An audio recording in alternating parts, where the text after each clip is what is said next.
తమిళ తిరువెంపావై 5వ పాసురం. திருச்சிற்றம்பலம். மாளறிய நான் முகனும் காணாமலையினை நாம் போலறிவோம் என்றுள்ள போக்கங்களே பேசும் பாலோரு தேன்வாய் பாடிரே கடத்திரவாய் நாளமே விண்ணே பிறவே அறிவறியான் கோலமும் நம்மையாட் கொண்டருளி கோதாட்டும் சீலமம் பாடி சிவனே சிவனே என்று கோலம் இடினும் உணராய் உணராய் கான் ஏலே கொடலி பரிசேலோ ரெంబావాయ్. తెలుగు తిరువెంపావై 5వ పాసురం.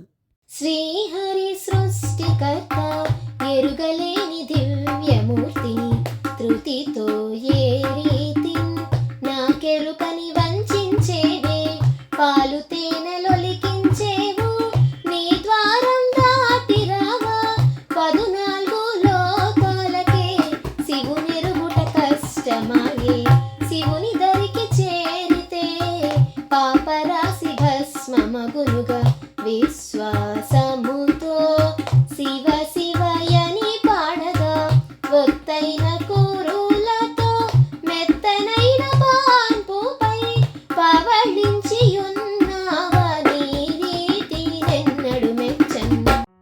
భావం. ఓ చెలియా, అసలు నువ్వేమనుకుంటున్నావు?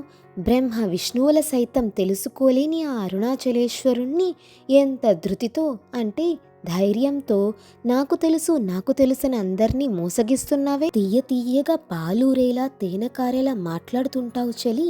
భూమి ఆకాశాల జ్ఞానానికి అందని అపూర్వమైన ఆ ఈశ్వరుణ్ణి మనలను ఆదరించి మన పాపరాశిని భస్మం చేసి మనలను అనుగ్రహించే ఆ సర్వేశ్వరుణ్ణి గురించి నందివాహన నాగభూషణ దోషనాశ వినాశన సృష్టికారణ నష్టహారణ తమోరజో సత్వగుణ విమోచన అంటూ వెలుగెత్తి పాడుతుంటే కూడా నువ్వు గుర్తించడం లేదే. పరిమళ ద్రవ్యాలతో నీ కురులు సింగారించుకొని ఈ మెత్తని పాన్పుపై హాయిగా నిదురిస్తున్నావా? ఈ పద్ధతిని నేనెన్నటికీ మెచ్చుకోను. ఇకనైనా మేలుకోమ్మా అని అర్థం. ధన్యవాదాలు.